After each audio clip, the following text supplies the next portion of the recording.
Esta es la tercera exposición que tiene que ver con el contraste de dos conceptos, rebelión y revolución, que han sido muy usados en las interpretaciones, análisis y críticas de la política y las dominaciones, pero también obviamente han sido usados por otras narrativas. Desde Camus, lo que hacemos, recurriendo como referente y como memoria su libro El hombre rebelde, es volver a hacer lo mismo que ha hecho Albert Camus, en el sentido de hacer un balance de la rebelión y la revolución en las historias políticas y sociales y culturales de la modernidad. Esto es indispensable, sobre todo en esta coyuntura, o como decimos, en los espesores de esta coyuntura, en los espesores de este presente que es el del siglo XXI. Puesto que lo que tenemos como memoria, como referente histórico y como referencias en ese referente histórico por parte de Albert Camus, es historia conocida, pero no necesariamente siempre analizada, salvo obviamente por Albert Camus y otros críticos, incluyendo a Sartre.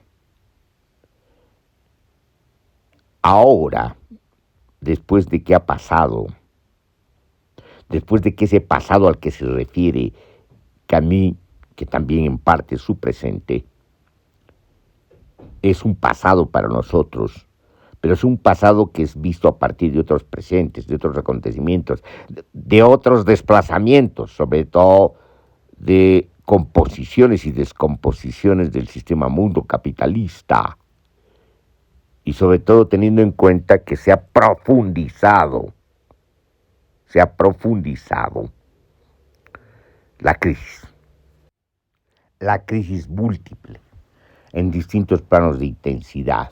Y obviamente, en la medida que podemos encontrar nudos o articulaciones o intersecciones entre estos planos de intensidad, vamos a encontrar otras configuraciones de la descomposición o de lo que podemos llamar la decadencia.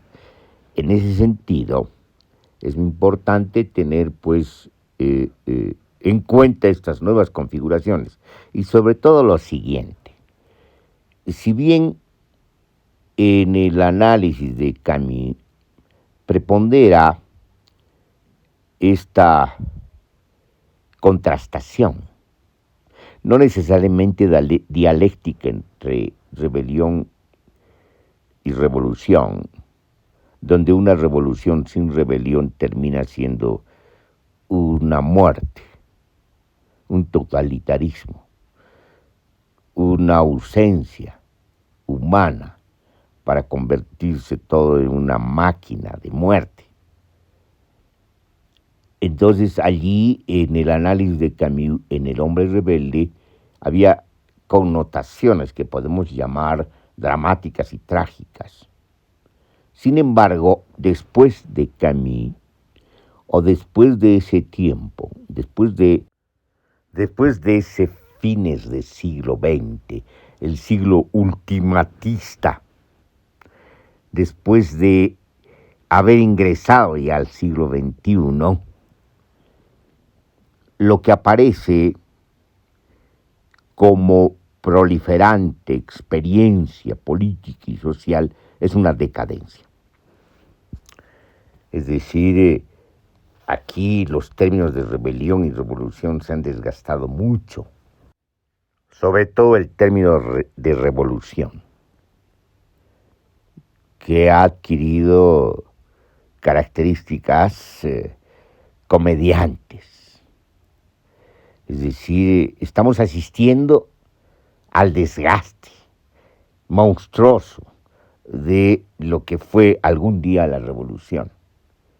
Ahora es una imitación grotesca de comediantes que están en el gobierno y que hablan a nombre del pueblo y que hablan a nombre del proceso de cambio y que hablan a nombre de ese esquematismo dualista entre derechas e izquierdas, donde se señalan como izquierda cuando entre esas izquierdas y estas derechas de fines del siglo XX y comienzos del siglo XXI no hay grandes diferencias, hay más bien demasiadas analogías, hacen exactamente lo mismo y viven de la misma manera la decadencia.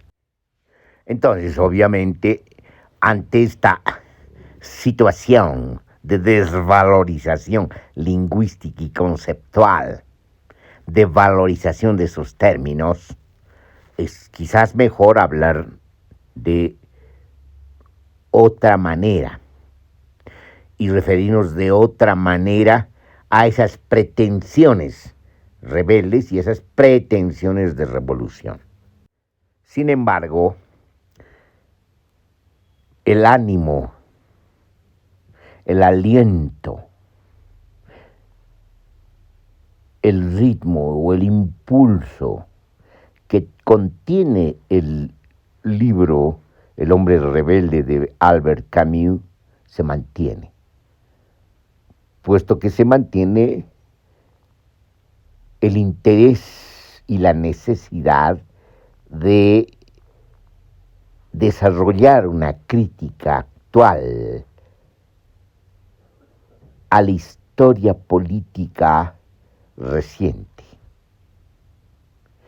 Y obviamente, en tanto que hablamos de espesores, toda historia política reciente supone una historia política del ciclo mediano y una historia de los ciclos y las estructuras de larga duración. Entonces, vamos a retomar ese pulso, esa pulsación, ese ánimo que está en el hombre rebelde y obviamente tratar de actualizarlo, pero además de desplazarnos a la perspectiva del pensamiento complejo y desde allí volver a hacer lo mismo, una evaluación crítica y deconstructiva de lo que acontece y al acontecer de lo que ha acontecido. En el apartado Rebelión y Revolución, Camus dice: la revolución de los principios mata a Dios en la persona de su representante. La revolución del siglo XX mata lo que queda de Dios en los principios mismos y consagra el nihilismo histórico.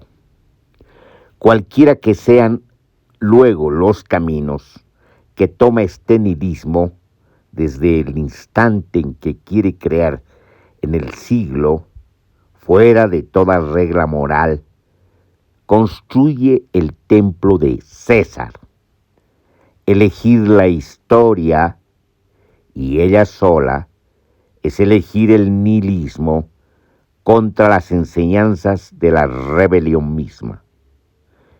Quienes se precipitan en la historia en nombre de lo irracional, clamando que no tiene sentido alguno, encuentran la servidumbre y el terror y van a parar al universo de la concentración.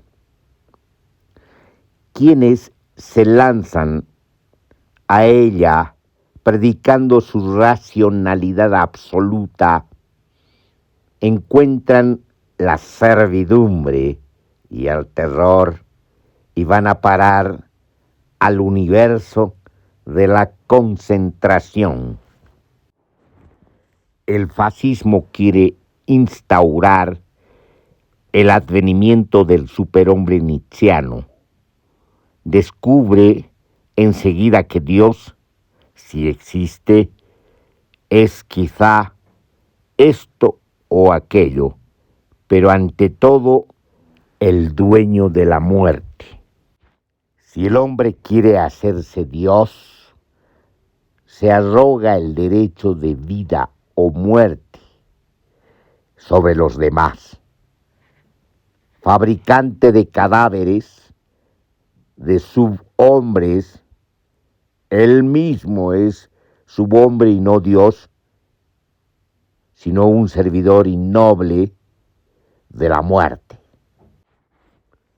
La revolución racional quiere, por su parte, realizar el hombre total de Marx.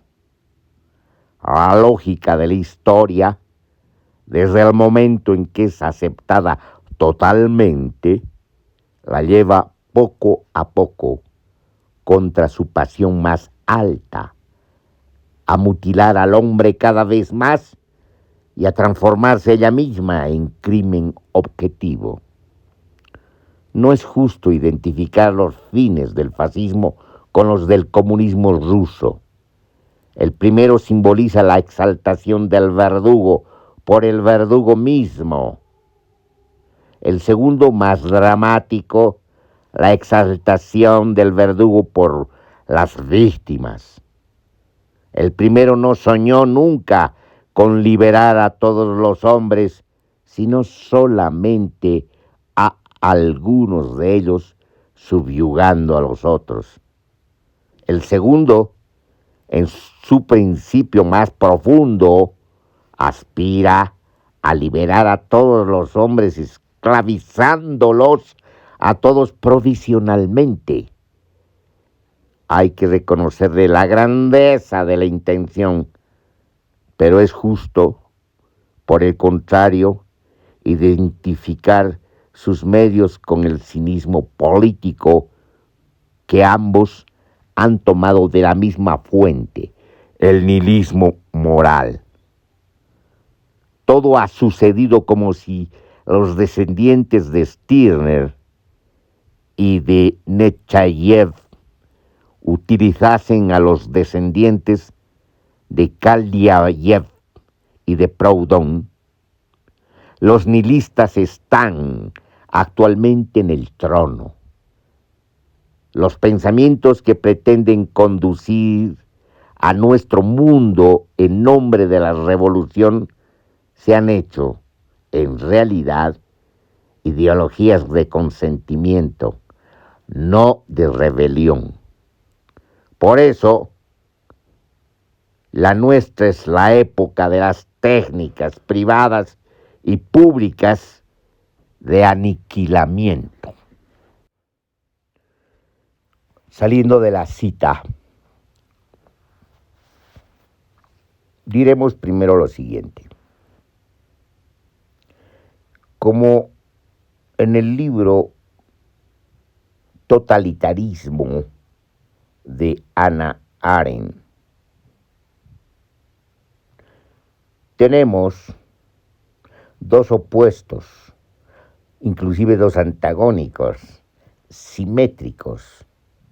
No vamos a decir que se complementan, lo que vamos a decir es que emergen del mismo substrato, de la misma inclinación dramática, de la misma inclinación existencial nihilista, que Camus llama el nihilismo moral. Entonces, tenemos que tener en cuenta que ambas expresiones políticas emergen de un mismo substrato en un contexto histórico, político, económico y cultural compartido, aunque, si ustedes quieren, sus procedimientos, no solamente prácticos, sino discursivos, son distintos, son opuestos. El fascismo y el nazismo se inclinan por la irracionalidad. Asumen la irracionalidad como un impulso, en tanto que los que apuestan a la utopía de la historia y a la filosofía de la historia y a la historia como dialéctica son los que lo hacen exaltando la racionalidad inherente a la historia misma, a la astucia de la razón de la historia. Es decir, aquí tenemos dos discursos diferentes. Sin embargo, las consecuencias son equivalentes y análogas en lo que respecta a la humanidad misma, en lo que respecta al ser humano, en lo que respecta a la existencia humana y sobre todo a la potencia humana que contiene este ser. Las consecuencias son devastadoras. La alunación de la humanidad, no solamente de la libertad, sino la inhibición de la potencia y a través de la inhibición de la potencia, la alunación de la humanidad. ¿Qué encontramos en esto? Finalidades, medios justificados por las finalidades, procedimientos justificados por las finalidades. ¿Pero qué son las finalidades? Las finalidades son ideas. Es decir, que por las ideas se posterga al humano con la promesa de un porvenir en el caso de la utopía histórica. En el caso donde no hay una utopía histórica, sino hay una exaltación mítica de la misma muerte, cuando se hace esto, cuando se pretende la dominación descarnada de unos pocos supuestos superiores sobre los demás, lo que tenemos es pues la justificación de una idea mucho más estrecha, menos elaborada, más descarnada, más brutal. Y a nombre de esa idea brutal se pretende explicar el crimen que se comete, el genocidio. Pero el tema de fondo del libro de Camus es la rebelión. La rebelión es el impulso vital. La rebelión es la potencia humana que se niega a ser esclavizada, inhibida, cortada. Es el impulso de la potencia que desborda y que crea de manera proliferante. Es la vida. Lo que está en cuestión es eso, que se va a expresar socialmente y políticamente en rebeliones, que se va a expresar en el arte, en la poesía, que se va a expresar en distintos gestos humanos que tienen que ver precisamente con la rebelión y el desborde de lo institucionalizado. Entonces, cuando la rebelión deriva en la revolución, La revolución es vital por la potencia misma de la rebelión. Sin embargo, cuando esta rebelión que se institucionaliza en una revolución, y la revolución misma es una institucionalidad, muere la revolución porque precisamente inhibe, reprime la rebelión misma, el impulso vital de la revolución. Eso es lo que está en cuestión y eso es lo que tenemos que discutir y a partir de estas consideraciones hacer una evaluación de la historia reciente política de la modernidad y hacer una evaluación crítica de su crisis múltiple. Continuando con el apartado Rebelión y Revolución del libro El hombre rebelde de Albert Camus, el filósofo dice: la revolución, obedeciendo al nihilismo, se ha vuelto en efecto contra sus orígenes rebeldes. El hombre que odiaba a la muerte y al Dios de la muerte, que desesperaba de la supervivencia personal, ha querido liberarse de la inmortalidad de la especie. Pero mientras el grupo no domine al mundo, mientras la especie no reine en él, hay que seguir muriendo. El tiempo apremia entonces. La persuasión exige el ocio. La amistad una construcción sin fin. El terror sigue siendo, por lo tanto, el camino más corto para la inmortalidad. Pero estas perversiones extremas gritan, al mismo tiempo, la nostalgia del valor rebelde primitivo.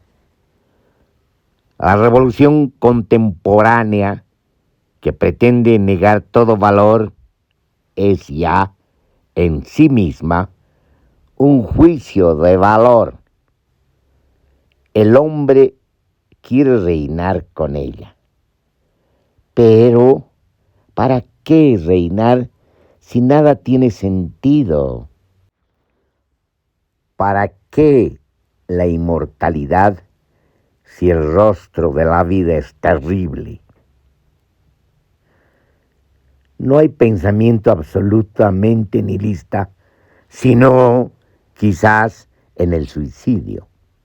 Así como no hay materialismo absoluto, la destrucción del hombre afirma también al hombre. El terror y los campos de concentración son los medios extremos que utiliza el hombre para escapar de la soledad. La sed de unidad debe realizarse inclusive en la fosa común. Si matan hombres es porque niegan la condición mortal y quieren la inmortalidad para todos. Entonces los matan de cierta manera, pero prueban al mismo tiempo que no pueden prescindir del hombre. Sacian una espantosa sed de fraternidad. La criatura debe tener una alegría y, cuando no tiene alegría, necesita una criatura. Quienes rechazan el sufrimiento de ser y de morir, quieren entonces dominar. La soledad es poder, dice Sade. Hoy día el poder, para millares de solitarios, y puesto que significa el sufrimiento ajeno, confiesa la necesidad del prójimo. El terror es el homenaje que los rencorosos solitarios terminan rindiendo a la fraternidad de los hombres. Saliendo de la cita, pregunta: ¿hay acaso una inclinación asesina por amor a los hombres y un odio a sí mismo? ¡Qué contradicción! Estos comportamientos, estas conductas que emergen de lo que podría llamar Hegel la conciencia desdichada, es decir, la situación desgarradora de un sujeto desencontrado, perdido en sus propios laberintos. Suena contradictorio, pero esa es la interpretación más o menos de Camus. Interesante interpretación sugerente que nos muestra precisamente el mapa de nuestras contradicciones o las contradicciones del humano moderno.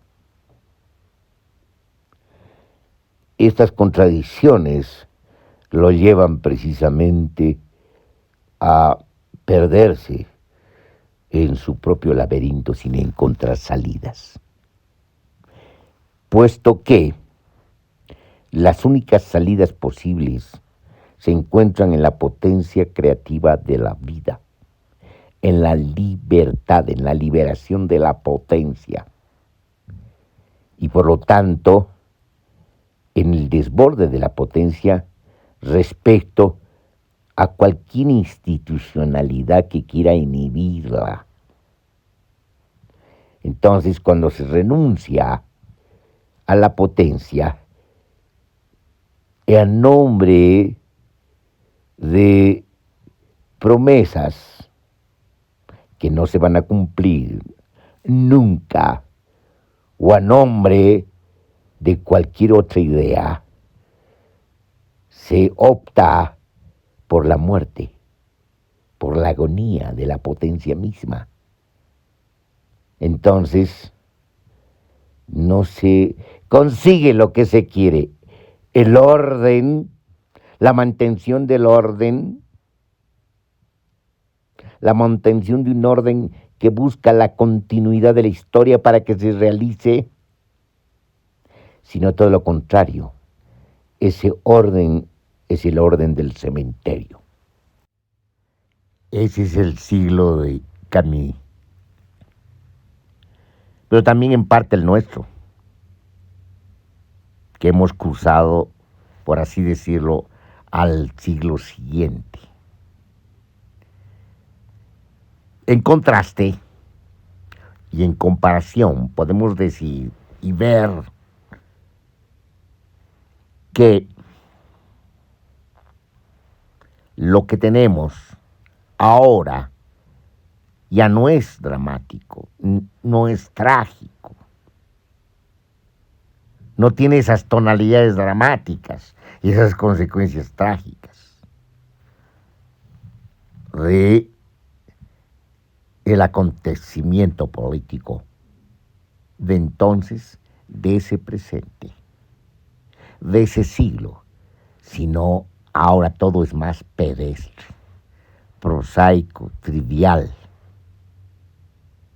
Cuando hay una hegemonía, por así decirlo, de la comedia, pero de una comedia degradada, de una comedia cada vez más grotesca, donde todo se desvaloriza, todo es un juego de imitaciones y de imposturas. En este caso, la muerte ni siquiera tiene la dignidad que tuvo antes,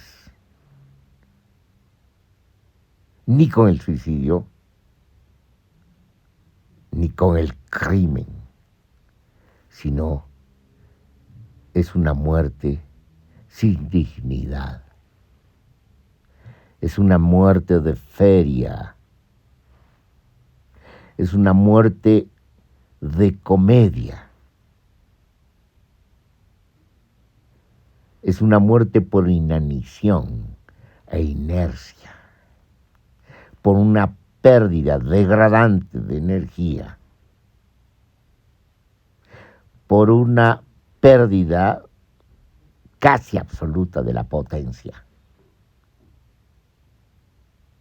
Es decir, asistimos a algo diferente. Y quizás para mantener la comparación, nos colocamos en lo siguiente: después de la muerte, después del asesinato, después del crimen, después del suicidio había habido otra cosa, lo grotesco político. Y eso es lo que asistimos, que es una manera de morir sin dignidad. Una última cita. Camus dice: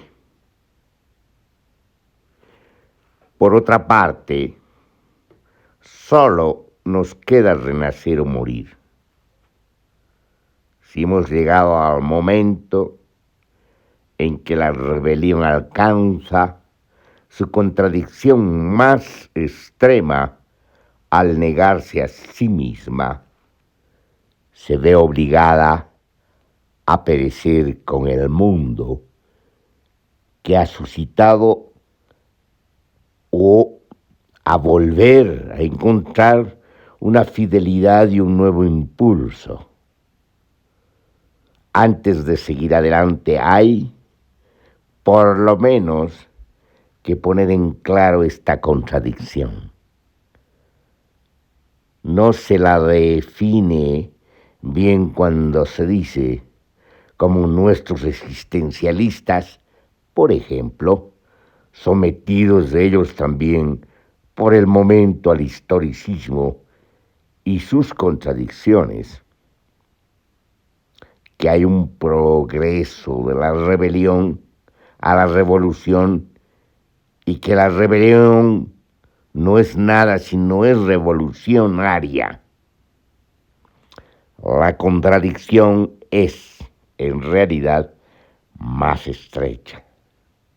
El revolucionario es al mismo tiempo rebelde o ya no es revolucionario, sino policía y funcionario que se vuelve contra la rebelión.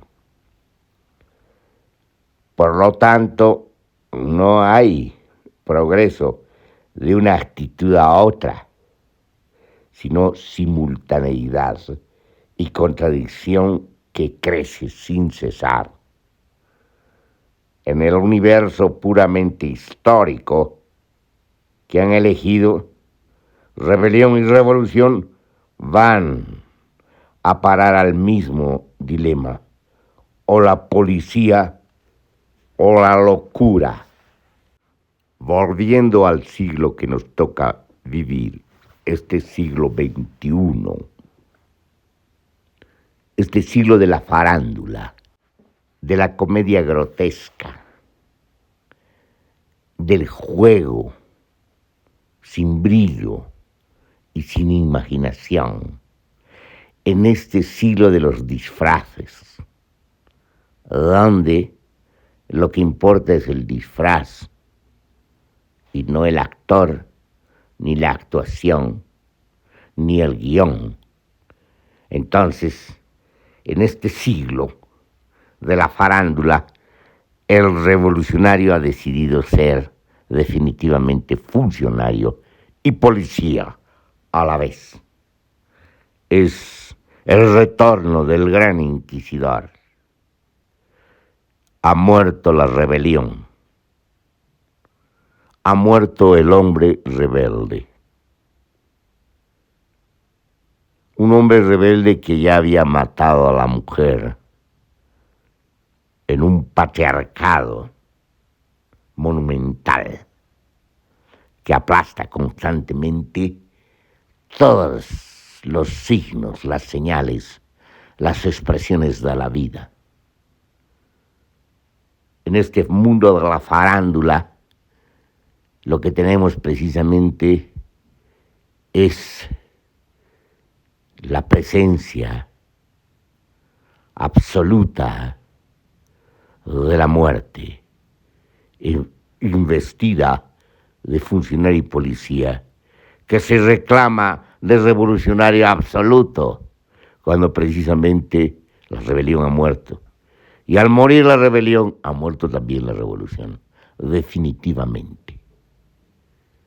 Entonces, se ha sustituido, si ustedes quieren, la realidad por una caricatura. Por una caricatura sin dimensiones, o más bien plana, sin espesores.